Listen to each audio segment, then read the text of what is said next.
ఇప్పుడు ఇప్పుడు ఎలాంటి కథలు చెప్పాలి మీరు అనుకుంటున్నారని మిమ్మల్ని అడిగితే ఏం చెప్తారు మీరు? మిమ్మల్ని మూవ్ చేసే కథలు. ఇప్పుడే నాకు డెఫినెట్లీ మట్టి కథల మీద ఎక్కువ నాకు ఉంటుందండి. రియలిస్టిక్ థింగ్, కొంచెం ప్రాక్టికల్గా ఉన్న విషయాలను చెప్పాలనేది నాకు ఉంటుందండి ఎక్కువ. నా చిన్నప్పటి నుంచి చిన్న ఫీలింగ్ అదే. ఇంట్లో పెరిగిన వాతావరణం, మా ఫాదర్ పెరిగిన వాతావరణం, మా ఫాదర్ చిన్న కమ్యూనిజం, ఆయన చిన్న కమ్యూనిస్టు. సో తెలియకుండా అదే బ్లడ్ ఉంది నాలో. సో అందుకే చిన్న అటువైపు వెళ్తుంది నాకు. కమర్షియల్ అనేది మేబీ ఫ్యూచర్లో చేస్తానేమో. ప్రజెంట్ అయితే మైండ్ అంతా నేను చిన్నప్పుడు నా జీవితంలో, నా జర్నీలో జరిగిన విషయాలు చాలా ఉన్నాయి. చాలా ప్రాక్టికల్ విషయాలు ఉన్నాయి. చాలా జనాల్ని అంటే రెగ్యులర్ కమర్షియల్ అన్నీ చేస్తున్నాం కదా, ఒకసారి చూసి బలగంలాగా ఆలోచించి అరే ఇది కదా మన చుట్టూ ఉన్నాయి కదా అని ఆలోచించే విషయాలు చాలా ఉన్నాయి నా వరకు అయితే. సో అది ఎంతవరకు చెప్పే పరిస్థితి ఉందో తెలియదు. చెప్పేంత వరకు చెప్తాను. చాలా సంతోషకరమైన విషయం ఏంటంటే వేణుగారు, ఇప్పుడు ఇక్కడ తెలంగాణ రాష్ట్రం నుంచి టాలెంట్ ఎంత బ్లాసమ్ అయ్యి ఎన్ని చక్కటి మట్టి కథలు వస్తున్నాయి. ఎంత మంచి టాలెంట్ ఉంది. అసలు చాలా ఏళ్ళు ఆల్మోస్ట్ బయటికి రాలేదు అనిపిస్తుంది. ఆమె రాంగ్? నేను తప్పుగా మాట్లాడేదా? కరెక్ట్గా చెప్పాను. కరెక్ట్ అండి. ఇప్పుడు బయటకు రావడం, కట్టలు తెంచుకుని ఒక్కొక్కళ్ళు అంటే ఇక్కడ ఈ గడ్డ మీద ఉండే ఆలోచన ఏంటారు, ధాటి అంటారు చూడండి, ఆ కన్విక్షన్ అది చాలా గొప్పదండి. అంటే మట్టి నుంచి పుట్టిన కథలు కదా. అంతే అండి. ఇంతకుముందు ఇక్కడ ప్రాంతం వరకు ఏంటంటే కొంచెం చదువు లేక ఆకలి చౌలు ఇక్కవరకే ఉంది. బట్ అక్కడ సృజనాత్మకత కూడా ఉంది, చాలా ఉంది. అంటే ఇటువైపు ఎన్ని కథలు ఉన్నాయి, అటువైపు ఎన్ని కథలు. ఎక్కడైనా మనుషులు ఉన్న చోట చాలా కథలు ఉంటాయి. అవును. సో ఇక్కడ కథలు కూడా ఇప్పుడు వస్తున్నాయి. అందుకే ఇప్పుడు అంటే ఎట్ ప్రజెంట్ నా మూడంతా ఇక్కడే ఉందన్నమాట. నా జర్నీలో నేను చాలా కథలు చూశాను. అందులో ఒకటి బలగం. సో చాలా కథలు చూశాను. సో అవన్నీ చెప్పొచ్చు, దాన్నే కమర్షియల్గా చెప్పొచ్చు.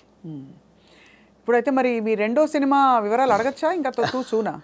సూన్ అండి, సూన్ డెఫినెట్లీ. అంటే అఫీషియల్గా నా ప్రొడక్షన్ నుంచి వచ్చినప్పుడు అడిగితే బెటర్. నో డెఫినెట్గా. కానీ అందరికీ క్యూరియాసిటీ ఏంటంటే బలగం తీసిన తర్వాత మీరు చాలా జాగ్రత్త పడాలి. ఇంకా రెండో సినిమాకి అదే స్థాయిలో మెప్పించాలి, ఇంకా ఎక్కువ మెప్పించాలి వీలైతే.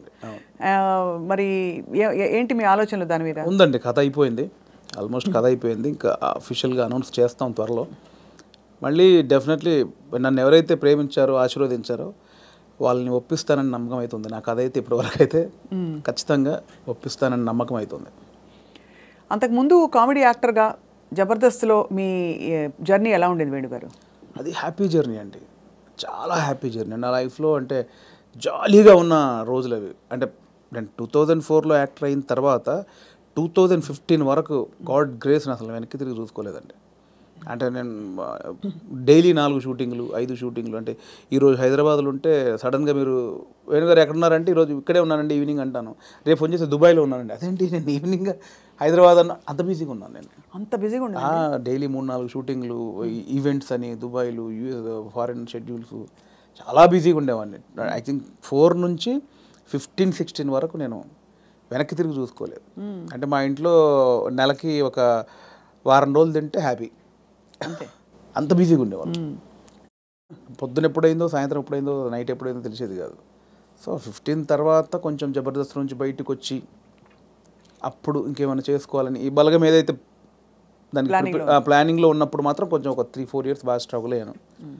సో కానీ ఎలాగా అంటే మీరు చెప్పారు కదా, అంటే మీరు మట్టిలోంచి పుట్టిన కుటుంబం మీది. మరి మీరు పొట్టకూటి కోసం అయినా పని చేయక తప్పదు. అవును.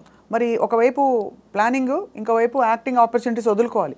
అప్పుడు మీకు సంఘర్షణ వచ్చిందా? అయ్యో చాలా అండి. అదే అంటే యాక్చువల్లీ నేను 2013లో జబర్దస్త్ స్టార్ట్ అయింది. అప్పుడు పీక్స్ నేను యాక్టింగ్లో, స్టేజ్ షోలని, యాక్టింగ్ అని చాలా పీక్స్. ఆ జబర్దస్త్కి వెళ్ళిన తర్వాత మేము ఎక్స్పెక్ట్ చేయలే. మాది స్టార్టింగ్ స్టేజ్, మాది స్టార్టింగ్ టీం, మాది ఎక్స్పెక్ట్ చేయలేదు. యాక్చువల్గా జస్ట్ ఒక 13 డేస్, ఒక 4 రోజులు ఇవ్వండి చాలు అని తిరిగేవాళ్ళు, మా వెనకాల తిరిగేవాళ్ళు. సో ధనరాజు, మా చంద్ర అప్పుడు కొత్తవాడు, ఇంక వాడు రాలా అసలు. ధనరాజు నన్ను పక్కగా పట్టుకున్నారన్నమాట వాళ్ళు. అంటే మేము ఇద్దరే అంతకుముందు స్కిట్లు చేసాం, స్మోక్ టీవీ అని అవన్నీ చేసాం. సో వీళ్ళని పట్టుకోవాలని చాలా పట్టుకున్నారు. నేను కన్విన్స్ అవ్వాలా, ఎందుకంటే సినిమా నేను అప్పట్లో కొంచెం టీవీ అంటే టీవీకి వెళ్తే సినిమాకి రాలేరేమో అనేది ఉంది. ఇప్పుడు లేదు. ఇప్పుడు స్క్రీన్ అనేది ఉన్నది తప్ప big screen, small screen, phone screen లేదు. ఇప్పుడు స్క్రీన్ అంతే. అప్పుడు ఆ వేరియేషన్స్ ఉన్నాయి. సో అప్పుడు 13 రోజులు మంచి అమౌంట్ ఎక్స్పెక్ట్ చేయని అమౌంట్ ఒకటి. 4 డేసే కదా అని లైట్గా కమిట్ అయ్యాం. ఆ 4 డేస్లో 13 ఎపిసోడ్స్ మీకు తెలుసు. అది జబర్దస్త్ స్టార్టింగ్ 18 రేటింగ్ అంటే గురువారం వస్తే వెయిట్ చేసేవాళ్ళు, గురువారం కోసం ఒక టీవీ షో కోసం వెయిట్ చేసేవాళ్ళు. సో 13 days తర్వాత మళ్ళీ బతిలాడి ఇప్పుడు అనుకున్న అమౌంట్ కంటే డబ్బులు పెంచారు. సరే అని మళ్ళీ 13 చేసాం, 27 episodes చేసాం. ఆ తర్వాత ఇంకా అది జబర్దస్త్ ఎట్లా అయిపోయిందంటే తెలుగు రాష్ట్రాల్లో గురువారం వస్తే ఏంటి అనేది. ఇప్పుడు స్కిట్లు రాయడం అది కూడా ఎలా జరిగేది అది ఉండేది. సో అప్పుడు ఏంటంటే అప్పుడు ఇంకా ఇది మీకు తెలియట్లేదండి, ఇది చాలా అద్భుతం, మీకు ఎంత అంటే అంత ఇస్తాం, మీరు కంటిన్యూ చేయండి అన్నారు.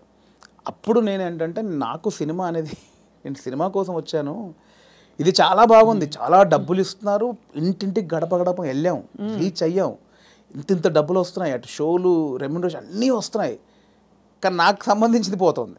అవును, నేను సినిమా అనుకున్నాను, దీనికోసం రాలేదు, ఇటు పోతే నా సినిమాకు దూరం అయితే దీని నుంచి బయటకు వచ్చాను. అబ్బా చాలా పెద్ద ఇదండి, మామూలుగా సెటిల్ అయిపోతాం మనం, పైసలు వస్తున్నాయి కదా ఎందుకు బై నీకు అందుకని బయటికి వెళ్ళాము. బయటికి వెళ్ళాక 1.5 year తర్వాత ఇది రైజ్ అయిపోయింది. అంటే ఇంటర్నెట్ ఫ్రీ అయిపోయి ప్రతి ఒక్కరికి సెల్ ఫోన్ చేతిలోకి వచ్చేసి ఇది వైరల్ అయిపోయింది.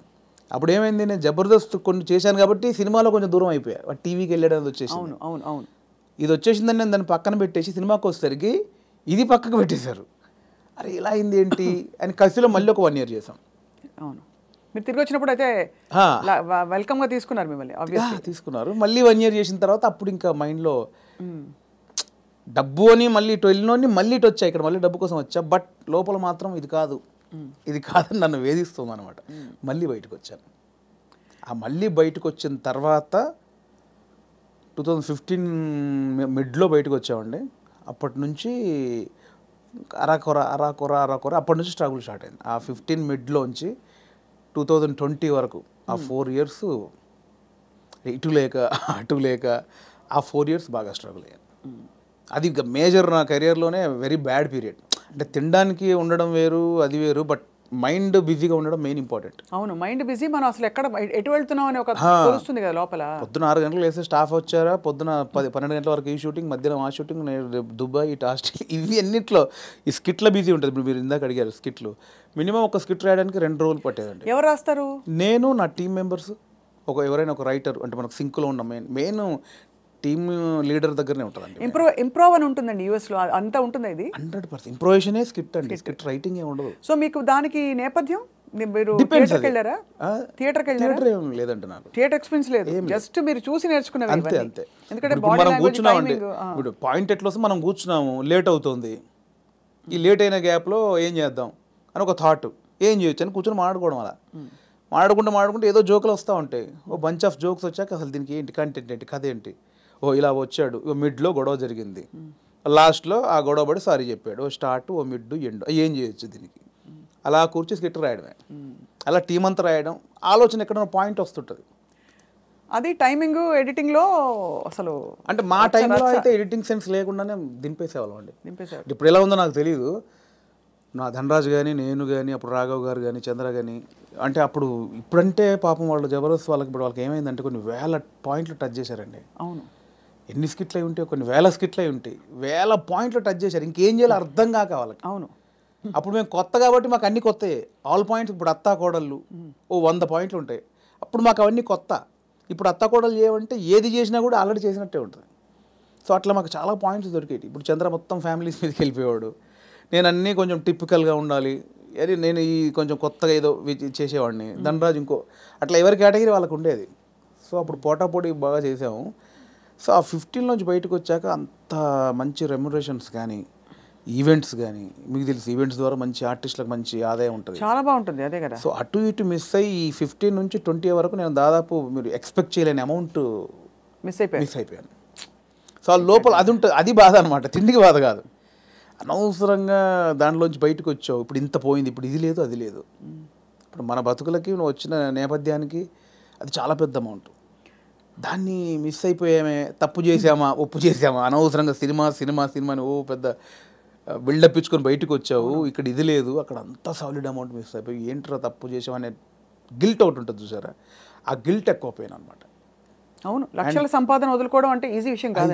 అండ్ ఇప్పుడు పొద్దున్న లేవగానే ఇంకొకటి అండి, ఒక బిజీ పర్సన్ మీరు ఉన్నారు స్వప్న గారు అంటే, మీరు ఇంకా మిమ్మల్ని కట్టేసినా కూడా మీరు ఆగలేరు, ఎందుకంటే మనకి అంత ఉంది, అంత పని చేసేవాళ్ళు పొద్దున్న లేవగానే మనం ఏం పని లేదంటే ఎలా ఉంటుంది. అదే బిగ్గెస్ట్ కామెడీ స్కిట్లా ఉంటుంది. అంతే, అది దానంత నరకం ఉండదు. పొద్దున్న లేవగానే ఆ స్కిట్ షూటింగ్ అట్ట ఇట్ట మైండ్ అలా పెట్టే మైండ్కి ఏమీ లేదంటే అది దానంత నరకం ఇంకోటి ఉండదు. అలా ఒక 3 సంవత్సరాలు ఫేస్ చేసిన తర్వాత ఆ ఫ్రస్ట్రేషన్లోంచి వచ్చిన ఐడియానే బలగం. అంటే ఇన్ని రాసాము. నేను చాలా సినిమాలకు అంటే చాలా సినిమాలు కాదండి, నా ఫ్రెండ్స్ డైరెక్ట్ చేస్తా ఉంటే వాళ్ళకు నేను సబ్జెక్ట్లో కూర్చునేవాడిని, కామెడీ ట్రాక్స్ రాసి ఇచ్చేవాడిని. అండ్ సినిమాలో మేము కామెడీ సినిమా షూటింగ్ చేస్తూ ఉంటే ఏదైనా మనం ఇంప్రూవ్ చేసిన పంచ్ ఉంటుంది, అది స్క్రీన్లో చూస్తే పేలింది అంటే నాకు ఆలోచించే ఉంది. ఇప్పుడు స్కిట్లు నేను ఆల్మోస్ట్ ఒక 100 స్కిట్లు రాసా, వర్కౌట్ అయినా చాలా. అంటే నా ఆలోచన నుంచి పుట్టినాయి కదా. సో నాకు నేను ఎందుకు చేసుకోకూడదు అంటే ఇప్పుడు ఒక అవకాశం ఒకరు ఇస్తారు, డెఫినెట్లీ అందరు ఇస్తేనే ఇక్కడ దాకా వచ్చాను. బట్ ఇప్పుడు ఇంత మనకు ఒక నాలెడ్జ్ వచ్చిన తర్వాత కూడా వెయిట్ చేయడం ఎందుకు అనేది ఆ 3 సంవత్సరాలు వచ్చిన ఇది. అక్కడ సరే నేనే హీరోగా చేసుకుందాం, నేనే రాసుకుందాం, నాకు ఒక కథ రాసుకుందాం, నన్నే ఇలా ప్రజెంట్ చేసుకుంటే దాన్ని చూసి వేషాలు వస్తాయి మళ్ళీ అనే దాంట్లో నేనే ఒక పాయింట్ అనుకుందామని స్టార్ట్ చేసిన జర్నీ. ఒక 3-4 పాయింట్లు అనుకొని అవన్నీ రెగ్యులర్గా ఉన్నాయి. ఇలా అయితే నన్ను ఎందుకు చూస్తారు? చాలామంది అలా వస్తున్నారు కదా. నన్ను చూడాలంటే మళ్ళీ నేను కొంచెం బ్యాక్వర్డ్ అయి ఉన్నాను. ఇప్పుడు నన్ను కొత్తగా చూడాలి, కంప్లీట్ ఆపోజిట్గా చూడాలి. అది ఏం చేయొచ్చు? చాలా సాహసోపేతమైన జర్నీ అది. అలా ఏం చేయొచ్చు అన్న పుట్టినప్పుడు థాటే ఒక చావులో ఎలా ఉంటుంది అంటే నేను మా నాన్న జరిగిపోయినప్పుడు ఉన్న సిచ్యువేషన్స్ అన్నీ ఫనీగా చూసాను. ముందు ఎమోషన్ కాదు, అది ముందు ఫనీగా చూశాను.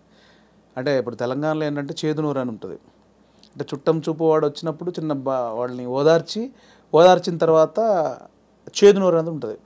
అంటే ఇంత మందు తీసుకొచ్చి, ఇంత చికెన్ మటన్ తీసుకొచ్చి నా వంతుగా నీకు ఒక భరోసా ఇచ్చి నీ బాధని తొలగించి ఈ వచ్చిన వాళ్ళు ఇస్తారు. అంటే ఆచారం ఏంటంటే అండి, ఇప్పుడు నేనున్నాను, నాకు ఒక మా ఇంట్లో చేదు జరిగింది, ఎవరో చనిపోయారు, చేదు జరిగింది. మా బావను, మా మావయ్యను, బావ మరుదు ఎవడు వాడు వచ్చి నన్ను ఓదార్చి సరే బావ జరిగిపోయిందని ఈ బాధను దూరం చేయాలి. నాకు ఏదైతే ఆ మిస్సింగ్ ఫీల్ ఉందో దాన్ని దూరం చేయగలని ఏం చేయాలి? ఇంత మందో బిందో తీసుకొచ్చి కాసేపు 2 గంటలు సపోర్ట్ ఉండి కడుపు నిండా తినబెట్టి ఏం కాదులే నేను ఉన్నానులే అని సపోర్ట్ ఇచ్చే వెళ్ళే విధానం అనమాట అది. కరెక్ట్, అవును. సో అదొక ఆచారంగా వచ్చింది, చేదునూరు అంటాం. ఇప్పుడు పెద్ద ఫ్యామిలీ అనుకోండి, ఇప్పుడు బాంబేలో ఉంటారు ఒకరు బావంట ఆయన, అక్కడ 10 మంది చుట్టాలు ఉన్నారు, ఇక్కడ చనిపోయింది, కంపల్సరీ రావాలి, వస్తారు, ఈ ప్రక్రియ కూడా చేయాలి. ఇప్పుడు 10 మంది 10 రోజులు ఉండలేరుగా, 2 రోజుల్లో చేసి వెళ్ళిపోవాలి. అవును. సో 10 మందిది వీడు తాగాలి, నేను తాగాలి, తినాలి, తాగాల్సిందేనా? అంటే బాంబే నుంచి వచ్చాడండి పాపం, కదా, మా బావకి ఇలా జరిగిందని ఏదో ఆయన తృప్తికి చేసే. నేను ఒక ముక్కనాన్న తినకపోతే ఆడేమనుకుంటాడు, ఫీల్ అవుతాడు కాబట్టి చేయాలి, కంపల్సరీ. సో ఈ ప్రాసెస్ మా నాన్న జరిగింది అనమాట. మాది పెద్ద కుటుంబం, మా అమ్మకి నేను 9వ వాడిని, మా పెదనాన్నలు 6గురు, మా మేనత్తలు 3. సో మా ప్రతి పెదనాన్నకి ఫ్యామిలీ మినిమం 10 మంది, 7 మంది, 8 మంది, వాళ్ళందరూ వచ్చి 200 మంది మా కజిన్స్ ఉంటారు, అన్నయ్యలు, వదినలు, వాళ్ళ పిల్లలు అందరూ వచ్చేసి ఏమైపోయిందంటే ఆ 11 రోజులు మా నాన్నది చనిపోయిన నెక్స్ట్ డే నుంచి మార్నింగ్ ఒక సెటప్, 11 o'clock ఒక సెటప్, 1 o'clock ఒక తప్పదు. దీనిలో ఏం జరుగుద్ది? ఇప్పుడు నేనున్నాను, మీరు వచ్చారు, రాగానే సరే బావ ఇలా జరిగిందంటే సరే కూర్చో తాగదు అంటే కాదు కదా. మీరు అడుగుతారు ఎలా జరిగింది బావ ఏంటి అంటే నేను చెప్పాలి, నేను ఇలా ఉన్నట్టు నాన్న చూస్తూ అని ఏడవాలి. ఓకే, అయిపోయింది. ఇప్పుడు 12 o'clock ఇంకోటి వచ్చాడు, వాడికి కూడా సేమ్ ఏడవాలిగా. రాగానే రాబావ కూర్చోండి, వాడు మళ్ళీ చూసేవాడు ఒక కంట నీరు కూడా పెట్టలేదు, వాడు రాగానే తాగినని వాడు అనుకుంటాడని వాని కోసం మళ్ళీ సేమ్ ప్రాసెస్.